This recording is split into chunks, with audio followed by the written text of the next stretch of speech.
the overall framework of our process, we have expressed our strong desire for Burkina Faso to be able to overcome this challenging situation of underdevelopment and to reach a level of development and prosperity that we have always dreamed of for this country in order to improve the lives of its people.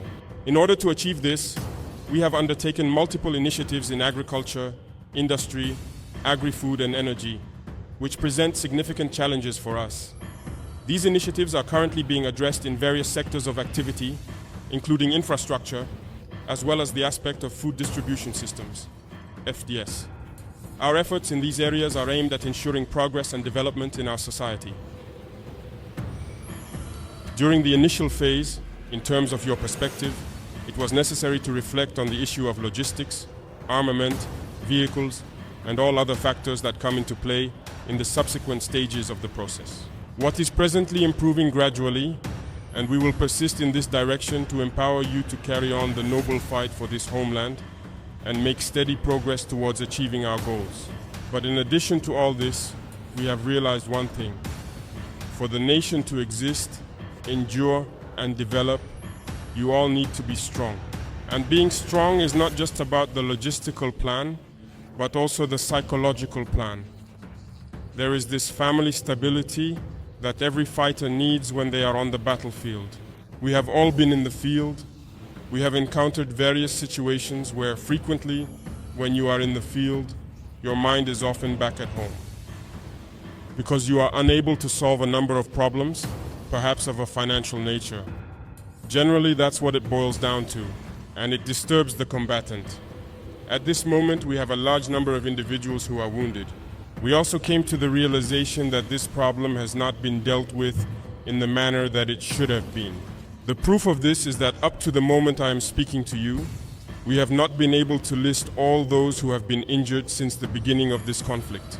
As a result, we have decided to launch a platform so that people who have been injured, who have not had a circumstantial report, or who have not been reported, can register themselves on this list.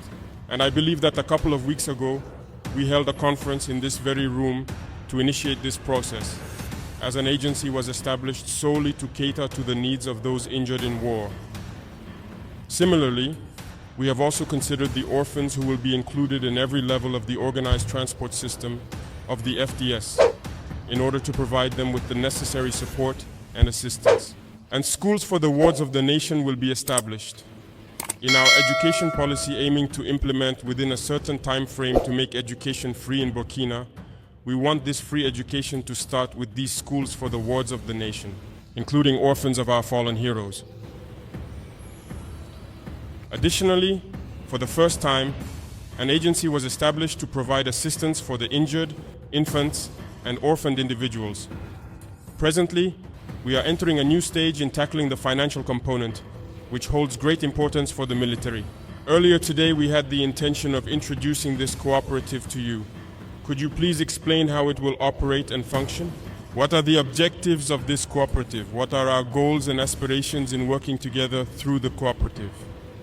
And gradually, in all the garrisons, missions will need to go to further explain the rationale behind this cooperative and to explain to people what they can anticipate from this cooperative.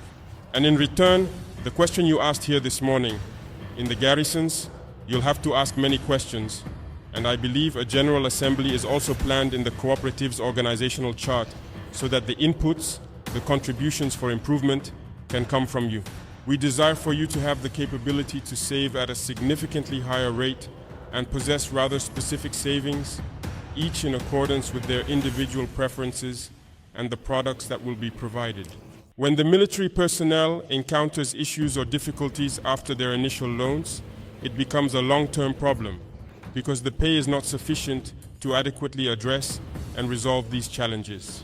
It is not possible for it to be proportional to the expenses, and I believe that the elders have thought about it very well by introducing, I think it has been since the 1980s, the fact that the FDS is able to engage in areas such as agriculture and livestock. So, how do we go about undertaking? That's the second equation. Here too, the cooperative must be able to respond, to enable you to invest in this field, because it is not prohibited. Today, We have launched the in-person initiative for food self-sufficiency. We have started the agricultural offensive, and in this initiative, the military are involved, and I believe that many of you have seen fields developing in their barracks, in their garrison this season. I think that in Ouagadougou, here in Dédougou, Kayat and Kodou all over, large boreholes have been drilled, and the military will be trained in agriculture, livestock farming, in quite specific areas. And I think that here in Ouagadougou there is a pineapple field that is developing. We need to be able to produce to help our people as well. It's around here, but many want to invest. How to do it? That will also be taken into account so that we can help you invest in this area, because agriculture feeds the entire population. That's why it was authorized for the uniformed carriers. Elevat, it feeds the people. There you go. It's the other businesses that are not allowed. Even among officers, the salary is not enough. It's not possible. But if you manage to undertake something that contributes to something else, to improve your living conditions, to participate in the life of the nation, I think it's not bad. That does not prevent you from fighting at all, because you are creating other jobs, you are on the ground. When there are issues behind, they get resolved.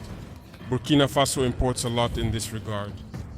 You know that we import a large number of products from farms just for those mining structures. It is not sufficient. But the army must participate. That's why in the initiative we have decided to train the military personnel who are currently active and those who will retire for their reforms. To invest, you will need money, an investment at a fairly flexible rate, without too much hassle, and I believe the cooperative is there to solve this issue as well. I have stated and I reiterate, no country can make progress without a robust defense and security system in place. It is not possible. Examine closely. Since the 1990s, it fits well. The elders are present. What was the military's equipment like during the revolution? You can go through the camps and observe the carcasses of armored vehicles and other items that were present. How is it possible that they managed to dismantle all of that, leaving us vulnerable?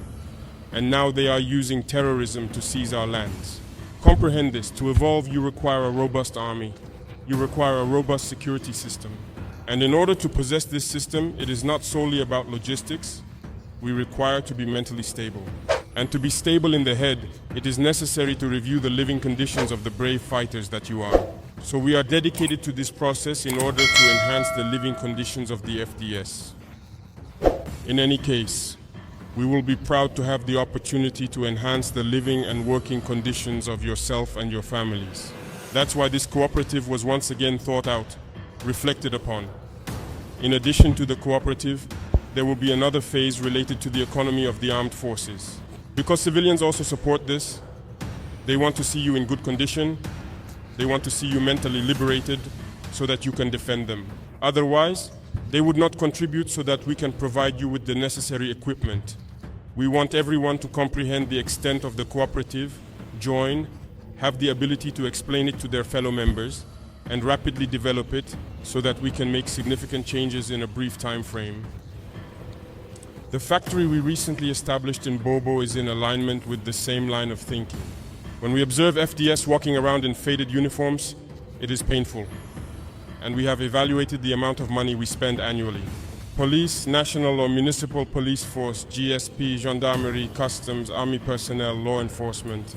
The expenditure we allocate for the procurement of uniforms is of an immense magnitude that cannot be overstated. It's billions and jobs that we give outside. So we decided to put the factory on site to produce for everything that is held, to be able to dress well. So Comepex is just the first step, and there will be other steps that will follow gradually over time, building upon the progress made. Everyone is involved, with the Minister of Finance at the forefront, so that we can create something, a powerful tool that we will have a close look at, which should enable our various defense and security forces to live with dignity and to fight for the freedom of our homeland. This is the very essence of the creation of this group.